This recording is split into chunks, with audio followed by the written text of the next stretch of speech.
Nos congregamos en esta mañana santa en la presencia del amor de Dios. Le pedimos al Cristo de la gloria que haga descender la fuerza de lo alto, lea en nuestro corazón y nos ayude a todos nosotros a salir de nuestro pecado, cada quien del suyo, para caminar en su presencia, en su amor, gozar de su misericordia y poder alcanzar el reino de los cielos. La liturgia de la palabra de hoy merece mención especial. La primera lectura que hemos leído fue tomada del libro de Samuel y es el capítulo 2 de Samuel. El capítulo 1 de Samuel. Para poder entender lo que se narra aquí, tenemos que saber lo que pasó antes. Antes pasó que había un hombre llamado Elcana, que tenía dos esposas. Por un lado tenía a Ana, a la que amaba de manera particular, pero por otro lado tenía a Penena. Ana no tenía hijos, era estéril. Y lloraba, realmente lloraba porque anhelaba tener hijos para complacer a su marido y para todo lo que significaba en aquel entonces y aquella cultura, aquella religión, tener o no tener hijos. ¿Cómo la consolaba Elcana? Le decía frases muy hermosas, dentro de todo, por lo mucho que la amaba. Sobre todo decía, que te baste con mi amor, o frases parecidas a esa. Penena, por su parte, si tenía hijos, por lo tanto, tenía que ser mejor tratada y más atendida a causa de los hijos que le había dado. Conocemos entonces que Ana, en su fe, junto con su desesperación, y como cada año subían al templo, subió al templo. Todo el mundo oró, ella hizo sus oraciones, todo el mundo se fue, ella se requedó. Lloraba, gemía en el templo, hablaba en voz alta y decía cosas. Allí estaba Elí, que la vio en esa actitud, la malinterpretó y fue a hacer lo primero que hacemos la gente que no estamos en total sintonía. Fue a regañarla, básicamente a expulsarla del templo. Fue a acusarla de que estaba borracha y de que estaba molestando al templo. Ya ahí nada más cada uno tiene que hacer una introspección para reconocer las tantas veces que hemos hecho algo parecido o que hemos sido víctimas de esa acción de alguien. Y entonces pensar qué actitud asumiremos. Si Ana se hubiese enojado, hubiese insultado a Elí, le hubiese regañado atrás con palabras soeces, la historia hoy sería otra. Si Elí no hubiese querido escucharle, si hubiese mantenido en su soberbia, igual la historia sería otra. Pero a pesar del malentendido, hubo 5 minutos de calma y se pudieron entender. Ana le explica a Elí por qué llora, por qué gime, le cuenta toda su historia. Y él, en nombre de Dios, dejando su orgullo de lado y llenándose del poder del Espíritu Santo, termina consolándola y garantizándole, prometiéndole en el nombre del Señor que su oración sí sería escuchada. Y así fue. Ana bajó con su esposo al Elcana, se juntaron y tuvieron un hijo que se llamó Samuel, el de este libro y el de la historia de la realeza en Israel. Este niño Samuel nace bien y su madre lo amamanta durante 2 años. Y cuando es tiempo de destetarlo, que ya no tiene que mamar más, ¿qué hace esta mujer con su hijo? Con una gran ofrenda, con una buena ofrenda lo lleva al templo. 2 años tendría. Uno pensaría que va para que lo bendigan, para que lo presenten o algo parecido. Era mucho más que eso. Con toda la ofrenda que llevaba, iba algo en esa ofrenda por encima de la ofrenda misma. Y casi uno podría decir, iba la vida misma de Ana. Porque lo que Ana iba a hacer era a dejar a su hijo en el templo, a entregárselo a Elí. Por tu Dios, Elí, yo soy aquella mujer que lloraba amargamente. Y le cuenta lo que viene y entrega a su hijo y lo deja en el templo. Qué interesante. Abraham iba a sacrificar a su hijo, lo iba a matar porque Dios se lo pedía. Sara lleva a su hijo de 2 añitos que tanto lo pidió, que era su único hijo, y lo dejó en el templo y allí creció. María vio a su hijo ser colocado en la cruz. ¿Y tus hijos? ¿Dónde estarán nuestros hijos ahora? ¿Qué estarán haciendo? ¿Qué van a hacer cuando se levanten? ¿A dónde irán hoy? ¿Cómo estarán preparando su Navidad? ¿Qué tendrán en sus alacenas ya bien guardado? ¿Cómo estará la vida de nuestros hijos? Lo dejó en el templo. El niño creció en el templo. ¿Qué 2 cosas fundamentales debemos saber de este niño? Que este niño es el que va a ungir a los primeros reyes de Israel, tanto a Saúl como a David. Pero es más importante saber que Elí tenía otros hijos, que eran sacerdotes del templo, todos corruptos, sinvergüenzas todos. El único que le salió bueno fue este, que llegó a ser un gran juez, si quieres, un gran profeta, y el que ungía a los reyes de Israel.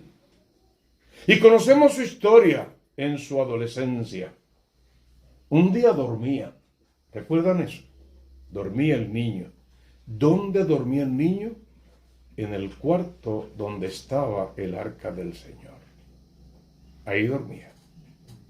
Y sintió que lo llamaban, y despertó, y fue con su papá Elí, y le preguntó: aquí estoy, ¿por qué me llamas? No, yo no te he llamado, vuelve a dormir.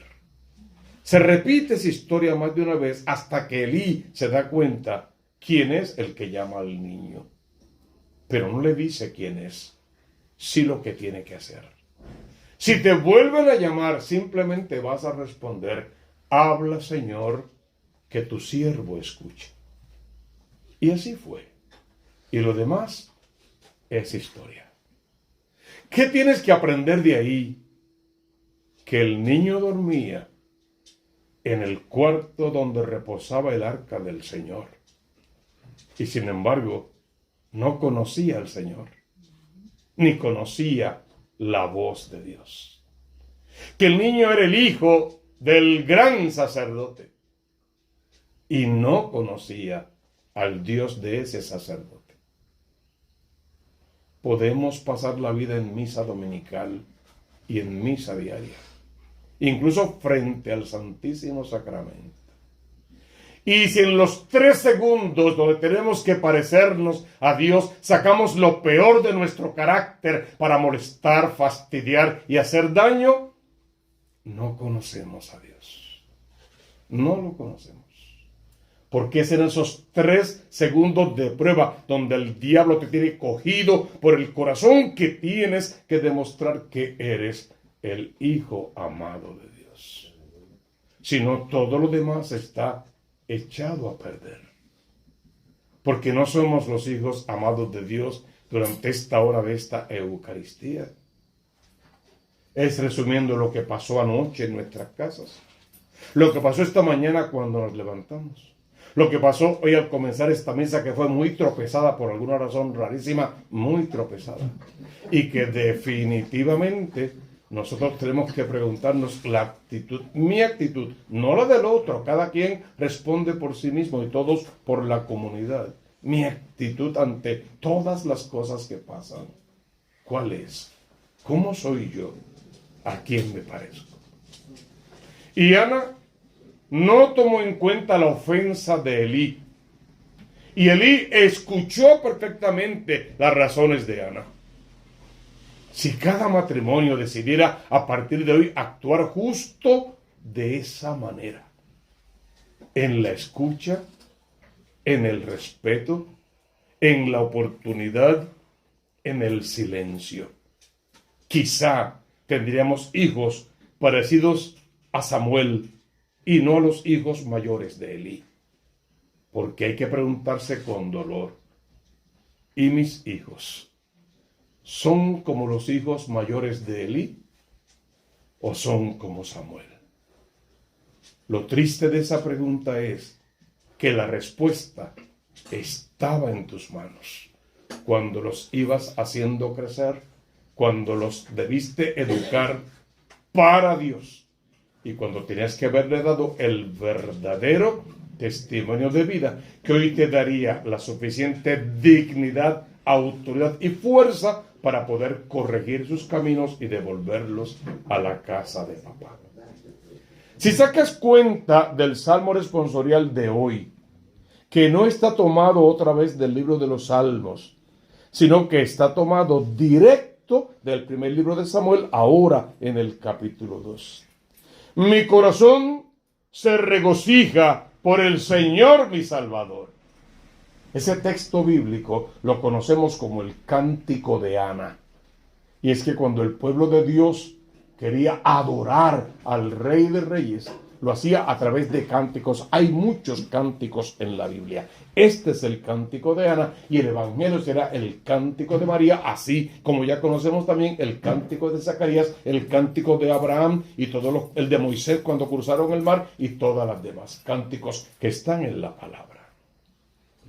El de Ana y el de María son muy parecidos porque responden a la misma situación. Cada una de ellas tenía unos problemas particulares, decíamos ayer. Pero ambas se ocuparon primero de los demás que de su propio problema. Por eso Ana en su cántico se expresa de una manera muy particular. Mi corazón se regocija por el Señor. Mi poder se exalta por mi Dios. Más o menos así comienza igual más tarde el Cántico de María. Mi boca se ríe de mis enemigos, porque gozo con tu salvación. Se rompen los arcos de los valientes, mientras los cobardes se ciñen de valor. Los hartos se contratan por el pan, mientras los hambrientos engordan. La mujer estéril da a luz 7 hijos, mientras la madre de muchos queda baldía. El Señor da la muerte y la vida, hunde en el abismo y levanta, da la pobreza y la riqueza, humilla y enaltece. Él levanta del polvo al desvalido, alza de la basura al pobre, para hacer que se siente entre príncipes y que herede un trono de gloria. Pues del Señor son los pilares de la tierra, y sobre ellos afianzó el orbe.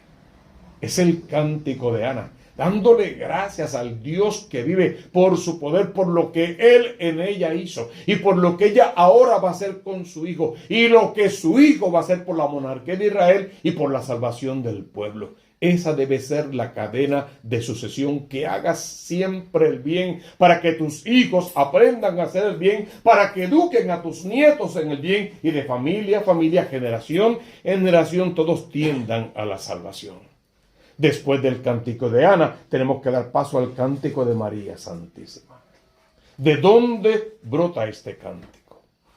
Yo siempre supongo que María iba a la casa de Isabel toda apesadumbrada, con muchas inquietudes. ¿Me recibirá? ¿No me recibirá? ¿Me tratará bien? ¿Me insultará porque estoy embarazada y no es de José? ¿Qué va a pasar aquí cuando llegue donde mi tía bien mayor y con todo lo tradicional que es esa familia? Me van a acabar, pensaría María Santísima, entre otras cosas. Sin embargo, conocemos bien la historia. Simplemente llegó, se saludaron. Y mientras estas dos mujeres se saludaban, aquellos 2 niños se saludaban de vientre a vientre. Es tan fácil hoy día matar un feto en el vientre porque no es un niño. Y aquellos 2 niños de vientre a vientre cantaron el más grande de los cánticos. Porque antes de que María e Isabel se saludaran, Ya Juan había saltado de gozo en el vientre de su madre y ya Jesús había bendecido aquella escena completa. ¿De dónde que a mí? ¿Quién soy yo? Pobre de mí, indigna yo, decía Isabel sobre ella misma, mientras que María quizá pensaba que se lo diría a ella: indigna, pobre, miserable, ¿cómo te embarazas sin estar casada? Todo era distinto, porque todo dependía de la bendición del niño Dios en el vientre de María. Si aprendiésemos a hacer que nuestra vida dependa de la bendición de Dios, cada mañana al tumbarnos de la cama, caer de rodillas ante Dios, levantar los brazos en cruz, alabar y bendecir, glorificar su nombre, reconocer su poder, darle gracias por su amor y abandonarnos a su quehacer. Si comenzásemos cada mañana así, en lugar de levantarnos peleando por un cepillo que no aparece, unos zapatos que no están en su lugar, yo no sé cuántas tonterías. Aquellos niños cambiaron la historia. Aquellos fetos hablaron sin hablar y le expresaron al mundo el más grande amor. ¿De dónde que a mí? Venga a visitarme, no mi prima menor, no la que quedó preñada de no sé quién. ¿De dónde que a mí? Venga a visitarme la madre de mi Señor.